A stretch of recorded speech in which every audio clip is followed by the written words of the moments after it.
મહત્વના સમાચારથી શરૂઆત તો ગુરુવારે પણ ગરમીએ ગાભા કાઢી નાખ્યા. હજુ 15 જિલ્લામાં હીટવેવની આગાહી. ગુજરાતમાં ગુરુવારે પણ ગાભા કાઢી નાખી એવી ગરમી પડી. 44 ડિગ્રી તાપના ટોર્ચરને કારણે લોકોને પરસેવો છૂટી ગયો.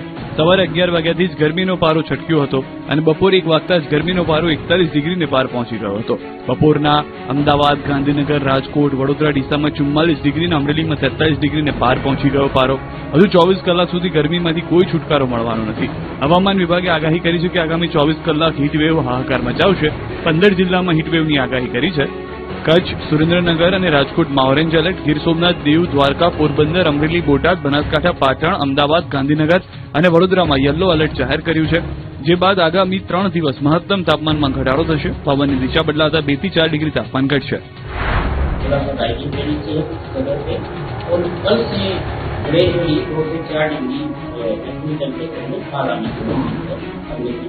इसके बाद जो हीट वेव कंडीशन है वो डे 1 और डे 2 में ही रह सकती है. इसको देखते हुए हमने आज सौराष्ट्र कच्छ में ऑरेंज अलर्ट के साथ रखा है हीट वेव, और कल हमने येलो अलर्ट के साथ सौराष्ट्र कच्छ में हीट वेव रखा है.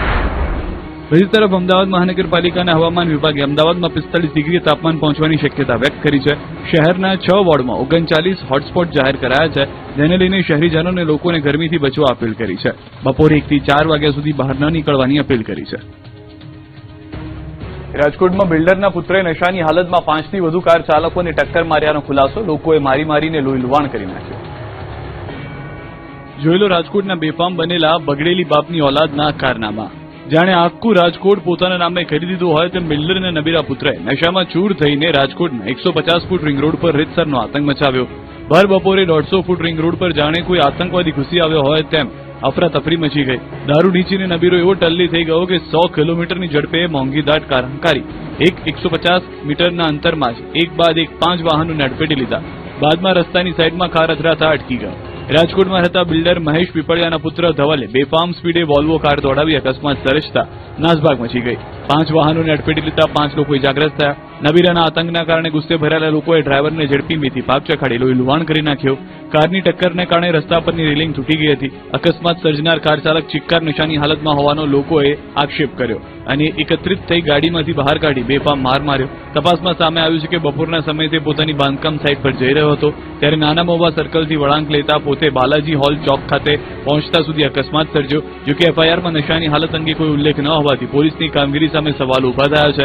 હવે સમગ્ર મામલે પોલીસ રિપોર્ટની રાહ જોવામાં આવી રહી છે. વડોદરામાં પાર્કિંગમાં પડેલી ભડભડ સળગી ઉઠી કાર. પાર્ક કરેલી કાર કંઈક આ રીતે ભડભડ સળગવા લાગતા મચી ગઈ નાસભાગ. ધ બર્નિંગ કારના દ્રશ્યો વડોદરાના છે, જેના ફતેગંજ વિસ્તારમાં પાર્ક કરેલી કારમાં અચાનક ભીષણ આગ લાગી.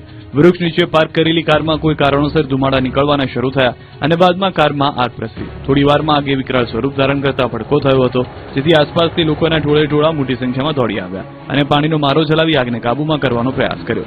આગ કયા કારણોસર લાગી તે જાણવા મળ્યું નથી, પણ કાળઝાળ ગરમી કારણ હોઈ શકે છે. સાબરકાંઠા હોટલમાં ભીષણ આગ. પ્રાંતિજના સલાલ નેશનલ હાઈવેની ઘટના. તિરુપતિ હોટલમાં લાગી હતી આગ. આગ બાદ અચાનક બ્લાસ્ટથી અફરાતફરી મચી ગઈ. આગની જાણ થતાં હિંમતનગર ફાયર વિભાગ ઘટના સ્થળે પહોંચ્યું હતું. હિંમતનગર ફાયર વિભાગે આગ પર પાણીનો મારો ચલાવી આગ પર કાબુ મેળવ્યો હતો. બીજી તરફ પ્રાંતિજ પોલીસ પણ ઘટના સ્થળે પહોંચી હતી. પ્રાથમિક તપાસમાં શોર્ટ સર્કિટ થવાને કારણે આગ લાગી હોવાનું અનુમાન છે. તો આ તરફ પાલનપુરમાં ભંગારના ગોડાઉનમાં ભીષણ આગ. આગની વિકરાળ જ્વાળાઓ અને ધુમાડાના ગોટે ગોટા. આ દ્રશ્યો બનાસકાંઠાના પાલનપુરના છે, જ્યાં ચડોતર વિસ્તારમાં આવેલા ભંગારના ગોડાઉનમાં અચાનક જ આગ ફાટી નીકળી. પ્લાસ્ટિકના ભંગારના ગોડાઉનમાં લાગેલી આગ પળવારમાં જ વિકરાળ બની ગઈ, જેના કારણે આસપાસમાં અફરાતફરી મચી ગઈ. ફાયર વિભાગની ટીમ તથા પોલીસ કાફલો તરત જ દોડી આવ્યો.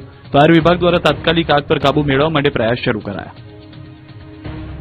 નડિયાદમાં પણ ભંગારવાડામાં લાગી આગ. નડિયાદના મલ્હારપુરા વિસ્તારમાં ભંગારના વાડામાં ભીષણ આગ લાગી હતી. તપતી ગરમીના કારણે પ્લાસ્ટિક અને લોખંડનો ભંગાર રાખતા વાડામાં અચાનક આગ ભભૂકી ઉઠી. ભંગાર હોવાને કારણે થોડી જ વારમાં આગે રૌદ્ર સ્વરૂપ ધારણ કરી લીધું. આગે વિકરાળ સ્વરૂપ ધારણ કરતા વિસ્તારમાં અફરાતફરી મચી ગઈ. લોકો આગ બુઝાવવા દોડી આવ્યા હતા. ફાયરની ટીમને જાણ કરતા નડિયાદ ફાયર બ્રિગેડના 2 ફાયર ફાઈટર તાત્કાલિક ઘટના સ્થળે પહોંચ્યા અને કલાકો સુધી પાણીનો મારો ચલાવીને આગને કાબૂમાં કરી હતી. પણ ત્યાં સુધીમાં ગોડાઉનમાં રાખેલો તમામ સામાન બળીને ખાક થઈ ગયો. લાખોનું નુકસાન થયું હતું. પાણીની તંગી વચ્ચે વડોદરાના ગોત્રી વિસ્તારમાં પાણીની રેલમછેલ થઈ. વડોદરાના પશ્ચિમ વિસ્તારમાં આવેલા ગોત્રીમાં તંત્રની ઘોર બેદરકારી સામે આવી છે. કાળઝાળ ગરમીમાં લોકો પાણી માટે બુમરાણ મચાવી રહ્યા છે. તો બીજી તરફ ગોત્રી વિસ્તારમાં પાણીની લાઇનમાં ભંગાણ થતા લાખો લીટર પાણીનો વેડફાટ જોવા મળ્યો હતો. પાણી રસ્તા ઉપર ફરી વળતા રસ્તા બેટ બની ગયા હોય તેમ લાગતું હતું. પાણીની ટાંકી નજીક 3 રસ્તા વિસ્તારમાં ફૂલ પ્રેશરથી થયેલા લીકેજના કારણે લાખો ગેલન પાણીનો વેડફાટ થયો. એક તબક્કે રોડ ઉપર નદી હોય તેમ લાગી રહ્યું હતું. ભર ઉનાળામાં માર્ગ ઉપર ચોમાસા જેવા દ્રશ્યો જોવા મળ્યા. ભારે પ્રેશર સાથે પાણી રોડ ઉપર ફરી વળતા લોકો પણ હેરાન થયા. આ વિસ્તારમાં 2 દિવસ અગાઉ પણ લાઇન લીકેજ થઈ હતી. જોકે ત્યારબાદ પાલિકા દ્વારા સમારકામના દાવા તો કરવામાં આવ્યા, પરંતુ ફરી તે જ સ્થળે લાઇન લીકેજ થતા પાલિકાની કામગીરી સામે સવાલો ઉભા થયા. મહાનગરપાલિકાના કાયમી ઉકેલ ક્યારે લાવશે તેવા પણ સવાલો લોકો કરી રહ્યા છે. બીજી તરફ શહેરના અનેક વિસ્તારમાં ઓછા પ્રેશર સાથે પાણી મળી રહ્યું છે, તો અનેક વિસ્તારમાં દૂષિત પાણી મળતું હોવાની પણ બૂમો ઉઠી છે. શહેરના અનેક વિસ્તારોમાં આજે પણ ટેન્કરથી પાણી મંગાવવું પડે તેવી સ્થિતિ છે. તો સુરતના અડાજણ વિસ્તારમાં પણ ભર ઉનાળે ચોમાસા જેવી સ્થિતિ સર્જાઈ હતી. અડાજણના મુખ્ય માર્ગ પર ચાલી રહેલા ખોદકામ દરમિયાન અચાનક પાણીની મુખ્ય લાઇનમાં મોટું ભંગાણ પડ્યું હતું. પાઇપલાઇન ફાટતાની સાથે જ પાણીના ઊંચા ફુવારા ઉડ્યા અને જોતજોતામાં આખો રસ્તો પાણી થઈ ગયો. પાઇપલાઇન તૂટ્યાની કલાકો વીતી ગયા હોવા છતાં મહાનગરપાલિકાના અધિકારીઓએ કે એન્જિનિયરોએ ઘટના સ્થળે ડોકાયા પણ નહીં. એક બાજુ ઉનાળામાં પાણી બચાવવાની વાતો થાય છે, ત્યારે અહીં હજારો લીટર શુદ્ધ પીવાનું પાણી ગટરમાં વહી રહ્યું છે. રસ્તા પર પાણી ભરાઈ જવાને કારણે વાહન ચાલકોને પસાર થવામાં ભારે મુશ્કેલી પણ પડી. 2 વ્હીલર ચાલકો લપસી પડવાના ભય વચ્ચે રસ્તો પસાર કરતા નજરે પડ્યા. 44 ડિગ્રી ગરમીમાં પાણી માટે વલખા મારવા પડતા રાજકોટની મહિલાઓ રણચંડી બની. એક તરફ રાજકોટમાં 44 ડિગ્રી તાપમાનના ટોર્ચરથી લોકો ત્રાહિમામ પુકારી ઉઠ્યા છે. કાળઝાળ ગરમીના કારણે પાણીનો ઉપયોગ વધ્યો છે, ત્યારે રાજકોટની જનતાને ભર ઉનાળે પાણી માટે વલખા મારવા પડે તેવી શક્યતા છે. રાજકોટની મહિલાઓને પાણી વગર પારો છટક્યો હતો. શહેરના કુવાડવા રોડ પર ગુરુદેવ પાર્ક સોસાયટીમાં છેલ્લા 2 દિવસથી પાણી આવતું નથી, જેથી મહિલાઓ કંટાળી ગઈ અને ટેન્કરથી પાણી મંગાવવું પડી રહ્યું છે. ત્યારે પાણી વગર પરેશાન મહિલાઓ રણચંડી બની અને રોડ પર ઉતરી આવી હતી.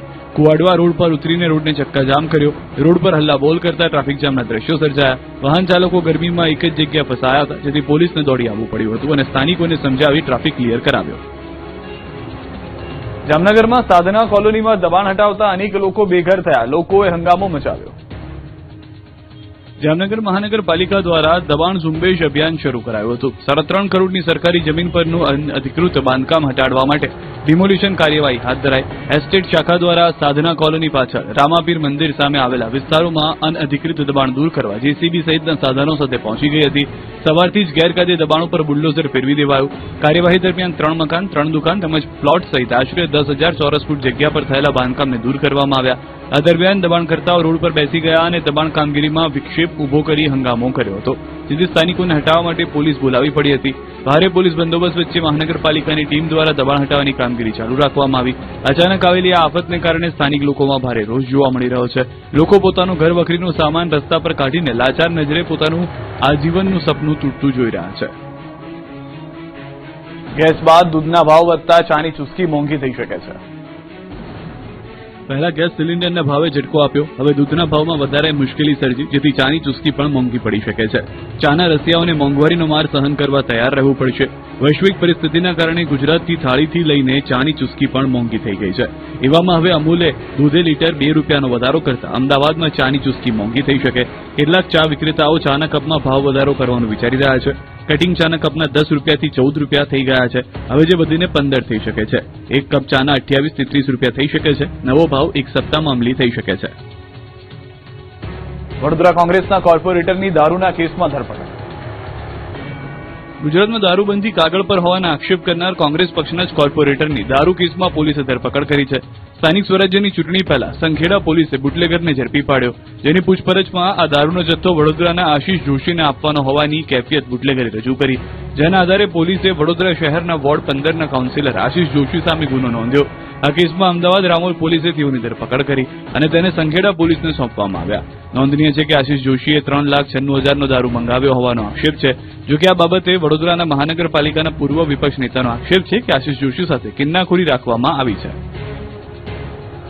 સુરતના પાંડેસરામાં લુખ્ખાઓએ ફિલ્મી સ્ટાઇલમાં હુમલો કર્યો. સુરતના પાંડેસરામાં આવેલી રિદ્ધિ સિદ્ધિ સોસાયટીમાં અસામાજિક તત્વોની દાદાગીરી જુઓ. પાંડેસરામાં દારૂના નશામાં ધૂત કેટલાક શખ્સો એક પરિવારના ઘરમાં ઘૂસી જાનથી મારી નાખવાની ધમકી આપી.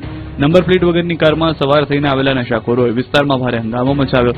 કેટલાક શખ્સોએ કારમાં આવીને યુવક પર હુમલો કર્યો. લાકડી સહિતના ધોકા લઈને યુવકની પાછળ મારવા દોડ્યા. જાહેરમાં ગાળાગાળી કરી થાક બેસાડવાનો પ્રયાસ કરતા આ શખ્સના કારણે સ્થાનિક વિસ્તારમાં ભયનો માહોલ ફેલાયો.